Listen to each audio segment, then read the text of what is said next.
So we are reading from Canto 1, chapter 16 and text 16 as well.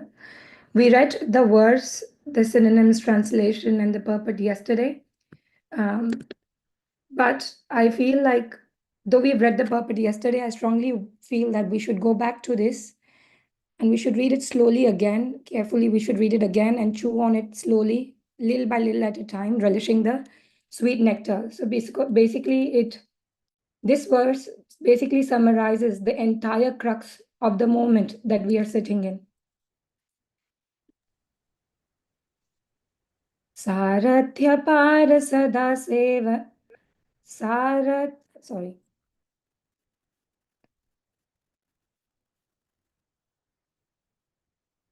Can someone remind me of the meter again, please? It's on the, it's Sarathya. Samhita meter, Mataji. Sorry? It's a Brahma Samhita meter.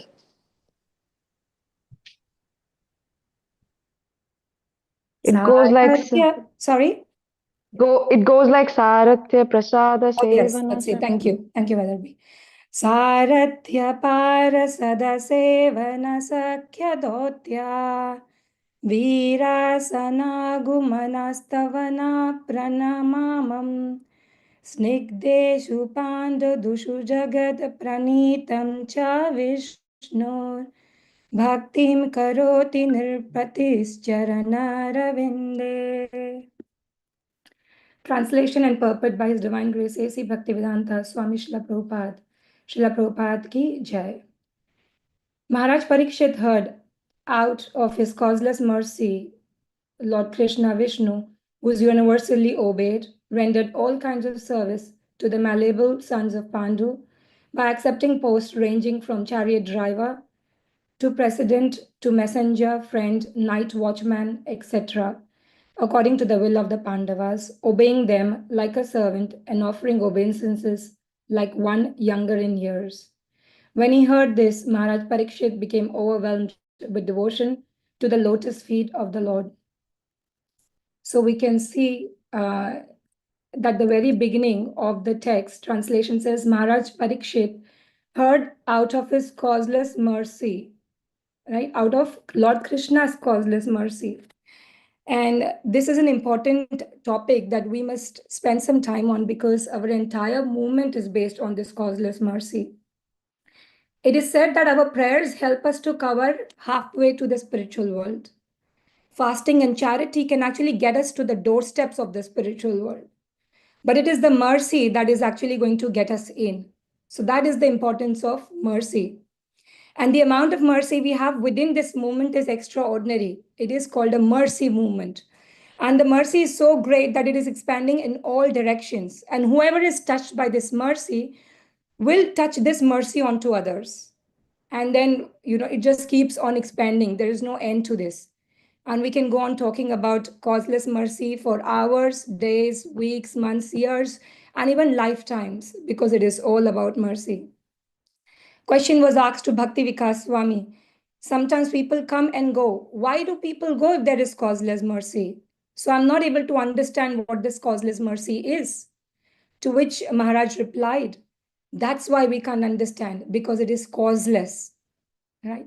Science means we are looking for a cause behind every action. But the causeless mercy is when we receive something without any cause, even when we don't deserve it. It is just the grace of Krishna. And we receive that because Krishna is a wonderful father through us. Krishna Mata, Krishna Pita, Krishna Dhanapran. So simply put, if we help someone and expect praise, or we expect the same help in return, then it's not causeless. And we don't understand this because we are consciously or subconsciously always calculating what are we going to get in return. Though we may think we are not calculating, but subconsciously, when a time arises in future, we expect something in return from the same person to whom we have given something to. But Krishna's mercy is different. Krishna's mercy, though it is reciprocal, but it is not necessarily proportionate. What does that mean? It means sometimes we do very little service, but we get great amounts of mercy. And sometimes we do great amount of service, but we get little mercy. Because the magnitude of our endeavor cannot control Krishna's mercy. Krishna throws mercy the way he wants to give it to us. at Bhaktivedanta Manor, Srila Prabhupada would sometimes sit in a circle with all his disciples and chant japa. And sometimes he would ask questions, sometimes people will ask him questions. So one time the question was asked to Srila Prabhupada. Srila Prabhupada, there are two kinds of people, equally unqualified for devotional service. Why is it that one becomes a devotee and the other doesn't? What makes the difference? Srila Prabhupada gave a very stern look at the disciple and said, don't try to find some formula for causeless mercy. It's causeless. Ultimately, it's up to the mercy giver. So it ultimately depends on Krishna, to whom he wants to give that mercy. Yatha tvam kripaya bhutaya tejasa mahimanujasa jushta isha gune sarves tatosi bhagavan prabhu. O my Lord, because you are endowed with causeless mercy, all opulences, all prowess, and all glories, strength, and transcendental qualities, you are the Supreme Personality of Godhead, the Master of everyone. So what is it said here in these words? The word Tatosi Bhagwan Prabhu me means, therefore you are the Supreme Personality of Godhead, the Master of everyone, because he's endowed with all these opulences, all this strength, and all endowed with all the causeless mercy. So we can see that sometimes the Lord, as the child of Mother Yashoda, request his devotee, request Mother Yashoda for some food as if he's really hungry. Sometimes he comes in the dream of a devotee and says, please clear up the garden. It's very old. He cannot enjoy them very nicely. And sometimes he comes in the dream of a devotee and says, I'm buried at so-and-so place. Please take me out. As if he cannot come out by himself. So we can see that Krishna shows that he is completely dependent on his devotee. And then Krishna asks his devotee to perform a few tasks, right? Though he is alone competent to perform those tasks. Right? We can see that relationship between the Lord and his devotees is extremely confidential. And only the devotee can perceive how the Lord is or what their relationship is, depending on that particular type of service that a devotee is doing. This is also explained in Bhagavad Gita, where the Lord tells Arjuna. So Lord tells Arjuna, Nimitta matram bhava savya sachin. So, O Krishna, merely be an instrument in the fight. So Lord Krishna says, merely be an instrument in the fight. So Lord Krishna has the competence to win the battle of Kurukshetra. But nonetheless, what he does is, he induces his devotee Arjuna to fight and become the cause of victory. Sri Chaitanya Mahaprabhu similarly was quite competent to spread the holy name, right? Spread the mission across the world. But he still showed dependence on his devotees to do all his work. So we must understand Krishna shows all this despite being self-sufficient. He depends on his devotees, and this is called his causeless mercy. And over here we can see in the translation, the very first few words, it is because of Krishna's causeless mercy that Maharaj Parīkṣit is getting an opportunity to hear all of this. He's getting an opportunity to understand Krishna's intimate relationships with his devotees. Mahatma Prabhu was saying that once he was in a lot of anxiety and stress because of all the services that he was doing. And he had to deal with a list of like unending problems. And he says many of which could never be resolved. And he also said that the services that he was doing was completely against his nature. And because the services were completely against his nature, he had very little enthusiasm to do the service. And all he wanted to do was get out of the temple. Right? And he was so disgusted with the situation that Mahatma Prabhu says that he remembers thinking that if I were to die today, I would be the happiest person in the world, because then I wouldn't have to deal with any of these problems. Right? So to that extent, Mahatma Prabhu was disgusted, tired, frustrated. But in those moments, a big realization came to him. A big realization dawned upon him that this service is actually making him very detached from everything that he has in his life. And then he realized this is Krishna's mercy on him. So this particular situation in his life helped him to develop a lot of internal strength and tolerance to cope with all the problems.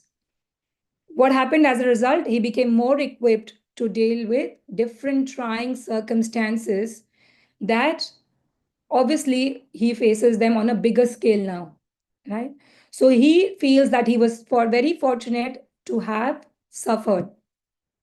I'm sure each one of us go through different difficulties in our spiritual life, in our material life, but we will see that that only makes us stronger, wiser, and better equipped to deal with the difficulties we face today. So aren't these difficulties then a gift? Aren't these difficulties then a mercy upon us? When we are going through a difficult situation, asking a question like, why do I have to suffer like this, will only make things worse, like in the case of Mahatma Prabhu.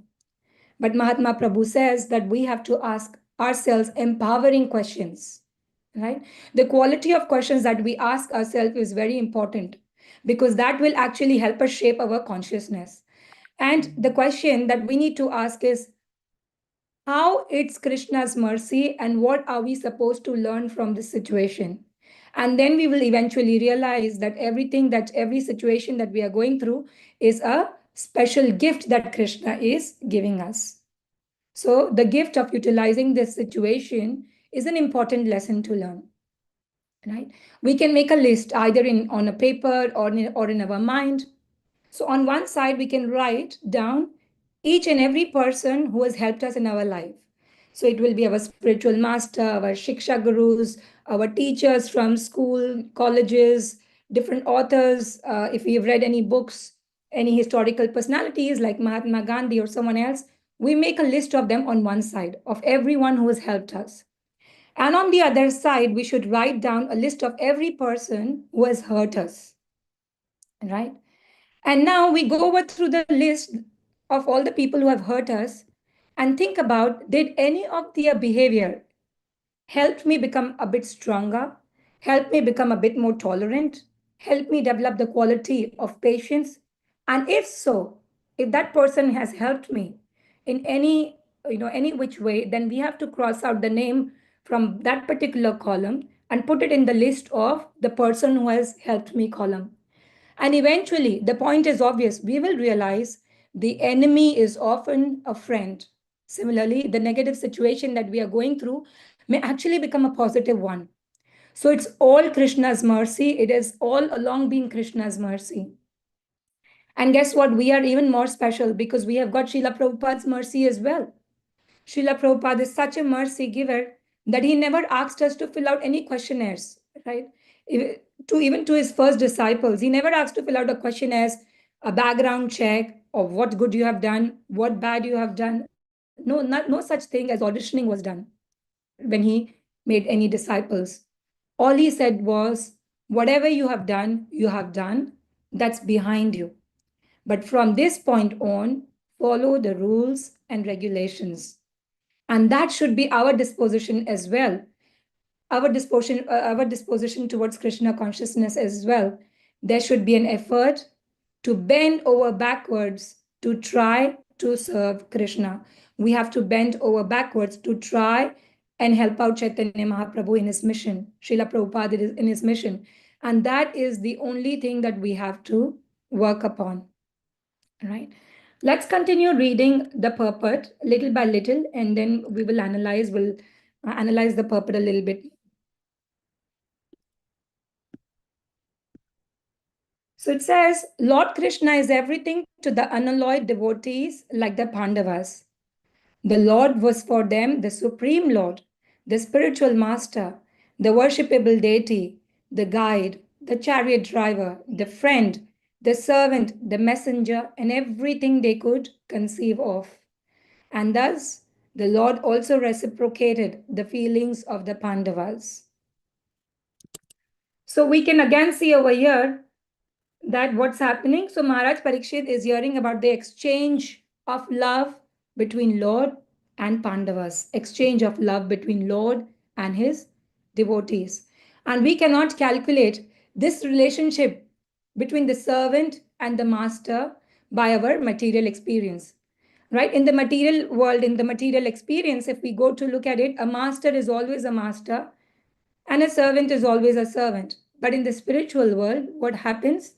Sometimes the master is also a servant. And this is called absolute, the absolute world. Sometimes a servant is rendering service to the Lord, and sometimes the Lord is rendering service to his disciples. So on the battle of Kurukshetra, when Arjuna had requested, Krishna revealed his universal form, Virat Swarup, right? There we could see that Krishna is all in all, the most powerful. His expansions could be seen, and we understand that he could have conquered everyone and destroyed whoever he wanted to destroy.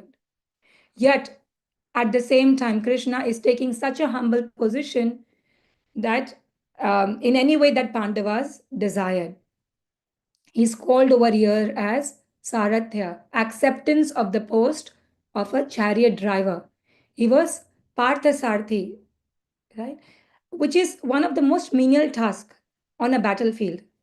The chariot driver's only business is to carry out the orders. Arjuna would say, take my chariot to the center of this battlefield. I want to see who has assembled for this great war. And that's what Krishna would obediently do, take the chariot to the center of the battlefield. During the battle of Kurukshetra, when Arjuna was battling and fighting the greatest warriors, and he was displaying these heroic feats, the horses would often become tired. So as Arjuna was performing this great service of fighting, what did Krishna do? Krishna was taking his horses to drink water. He was talking to the horses with compassion, filling up with them a lot of energy. He was brushing the horses because brushing helps them to stay fit. He was sometimes brushing them with his own hands. He was giving them food, providing with them refreshments. And after the horses were nicely refreshed, he brought them back. And Arjun again mounted on the chariot, and he again Arjun would say, Krishna, bring me forward. Krishna, take me on the right. Krishna, take me on the left. So Partha Sarthi. And we have to understand each horse's needs were different, and Krishna used to look after the needs of every horse because Krishna could read their minds. The other word that has been used in the verse over here is parasada, which means acceptance of the presidency in the assembly of Rajasuya sacrifice, right? And this arrangement was made by Maharaj Yudhishthir. So Lord Krishna was in charge of welcoming the guest. So welcoming the guest is such an important position as well, because Yudhishthir was the presiding king, and anyone who was coming to this Rajasuya Yajna was the guest of Maharaj Yudhishthir, right? And what did Krishna do? Krishna took the position of washing everyone's feet as they come. Krishna, with his sweet words, would welcome everyone, offer them nice sitting place, and wash his feet with his own hand. So this is very wonderful, Leela, to actually understand that Krishna takes on different roles, right? Krishna takes on different roles. Let's continue reading a little bit more. So it says, and thus the Lord also reciprocated the feelings of the Pandavas. Maharaj Parīkṣit, as a pure devotee of the Lord, could appreciate the Lord's transcendental reciprocation of the feelings of his devotees, and thus he himself also was overwhelmed with the dealings of the Lord. Simply by appreciating the dealings of the Lord with his pure devotees, one can attain salvation. The Lord's dealings with his devotees appear to be ordinary human dealings, but one who knows them in truth becomes at once eligible to go back home, back to Godhead. The Pandavas were so malleable to the will of the Lord that they could sacrifice any amount of energy for the service of the Lord, and by such unalloyed determination, they could secure the Lord's mercy in any shape they desired. Right?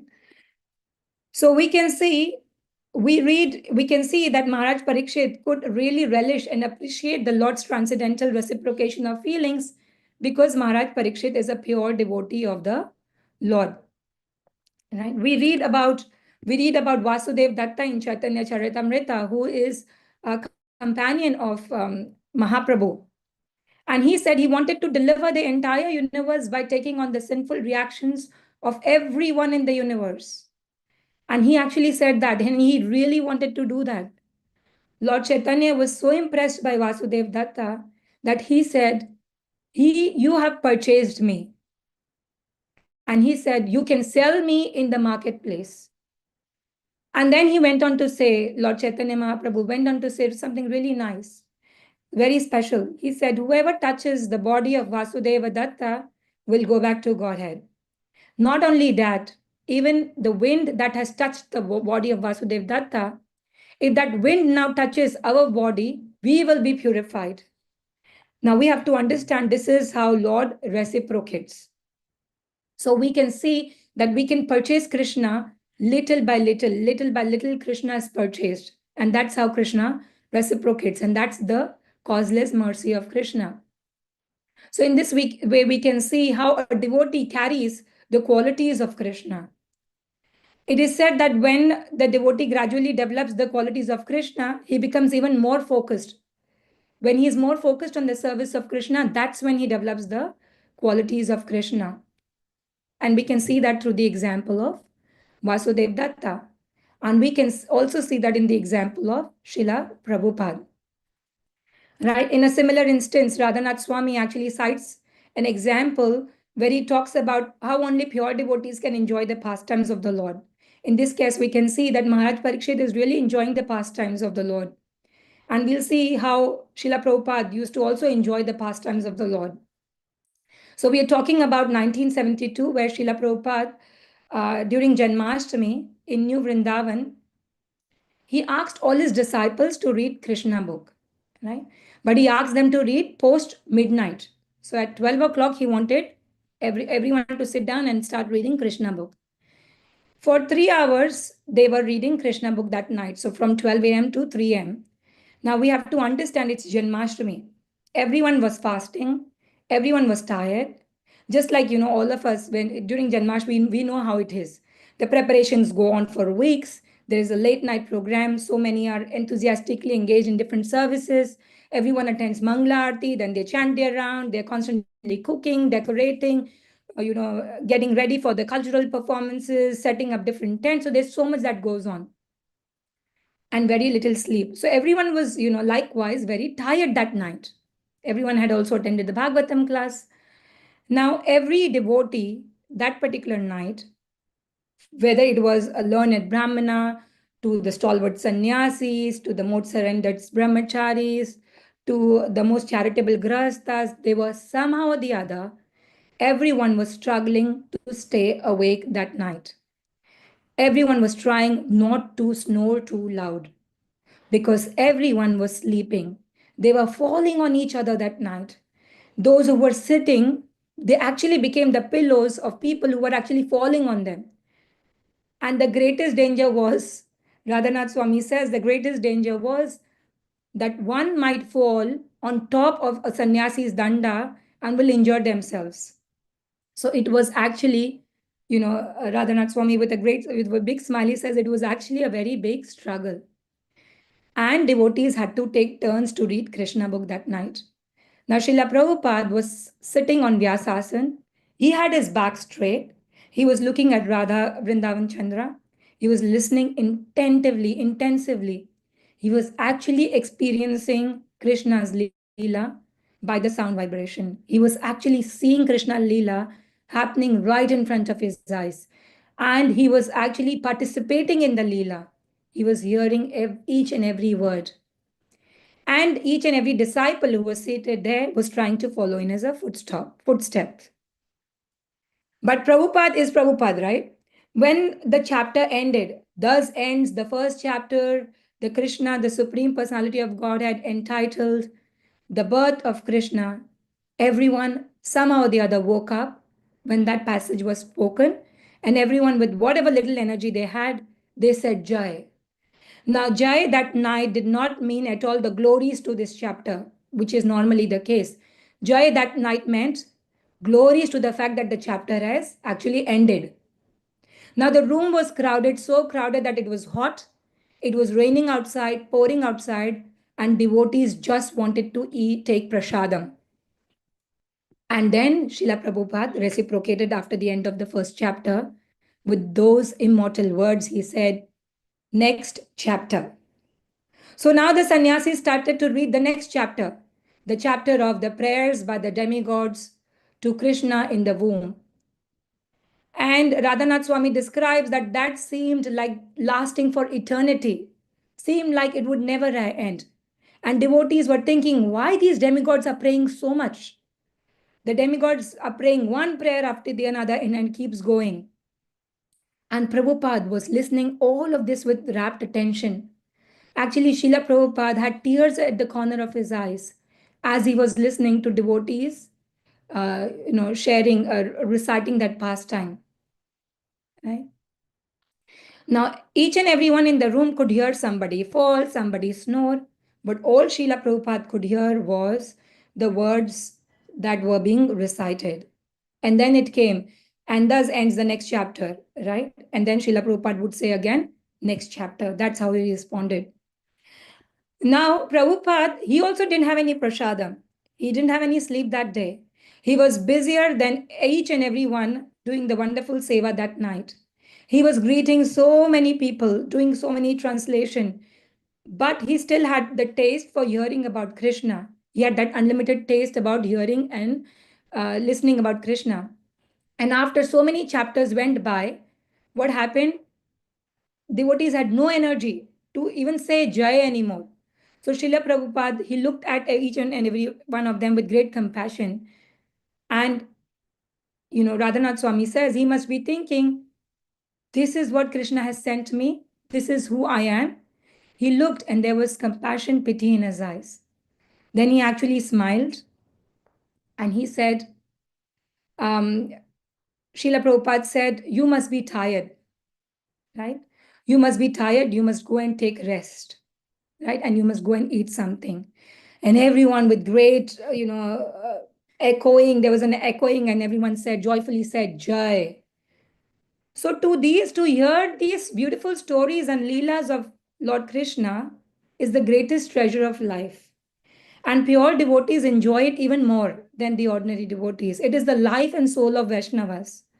We can see how Krishna shows his love to his devotees, how Krishna shows his love for him, for Srila Prabhupada. So to even hear the pastimes of Lord Krishna, to become a part of pastimes of Lord Krishna is a great mercy that we receive from Krishna. And Maharaj Parīkṣit was receiving that. And the very last sentences of the purport says, the Pandavas were so malleable to the will of the Lord that they could sacrifice any amount of energy for the service of the Lord. And by such unalloyed determination, they could secure Lord's mercy in any shape they desired. So we can see the Pandavas were ready to sacrifice any amount of energy for the service of the Lord.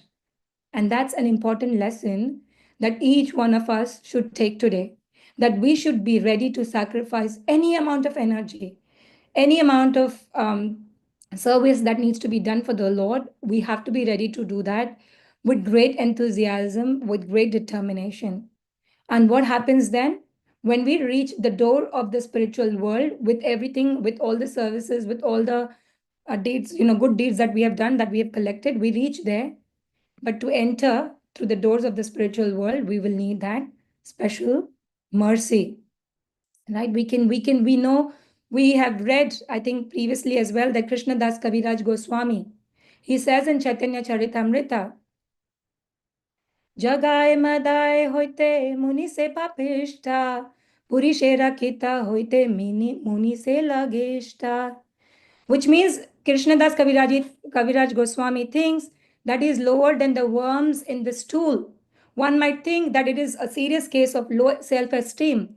But the next verse says, Imana nirgurna mora keba kripa kare, eka nityananda vinu jagata bitare. He says, with all our shortcomings, with all our weaknesses, there is this unique mercy of Lord Chaitanya, of Lord Nityananda. And it is with that mercy that Srila Prabhupada's mercy is also added. And then we receive a little bit of more mercy from the Vaishnavas. And then we receive a little bit more mercy every now and then with the little service that we are doing. And in this way, our movement keeps growing. It keeps carrying on. But all we have to do is somehow or the other, we need to hang in there. We just need to hang in there with enthusiasm, with a lot of energy to do different services. With that, I think I'll conclude today's verse. It's 7:01 already. If you have any questions, comments, or corrections, please feel free to do so. Harekrishna, Mataji. I'm sorry, my phone went flat and switched off. You said at the second end of the second chapter, and I missed beyond that. So, at what stage did Srila Prabhupada let them take prasadam, please? It was after 3 hours, Prabhu. It was at 3 a.m. Wow. Okay. Thank you. After many, many chapters. Hare Yes. Krishna. Thank you. Anybody else?